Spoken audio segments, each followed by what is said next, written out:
Well, people often ask me, what can I do as one small individual? Well, just because you could do little doesn't mean you shouldn't do anything. I travel around the world and sometimes I speak to audiences of maybe 100 people or 200 people, and sometimes it's 5,000. And they all have one thing in common. They all genuinely want to change the world, as long as they don't have to change themselves. But life doesn't work that way. First we change in our hearts, and the world follows. So what does one individual do? Firstly, we got to remember that knowledge is power. There is plenty of information out there, and it's so easily accessible on YouTube and on Google. Read widely, spend a month really studying the subject of cruelty to animals on the net. And they're quite graphic, but they're truthful. They cannot be sanitized by the animal industrial complex that don't want you to see the truth.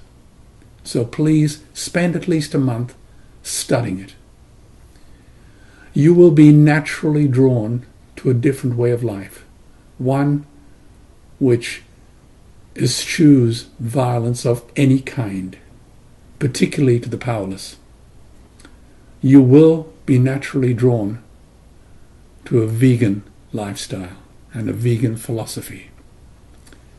And at the same time, you need to have fellow travelers.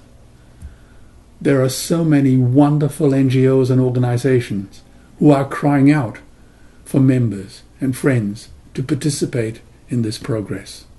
Join them. Don't just join one, join several. It's a broad church. Everyone is welcome. I'll guarantee you it'll be the most important and profound decision you ever make in your life.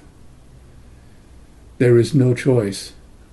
If we want to survive, we will have to change our ways.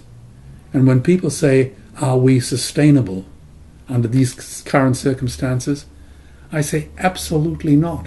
The way we are ravaging this planet, our time is really limited. By 2048, all our fisheries will be dead, the lungs and the arteries of the earth. And that goes right across the board, right across our forests, our rivers, our oceans, and our atmosphere. I have a deeper question, though. Why do people ask if we are sustainable?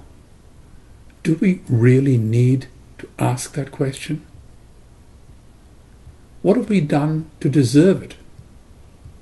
What gives us this notion that we are entitled to be sustainable at a certain standard of living, at a certain way of life, at the expense of all other sentient living beings?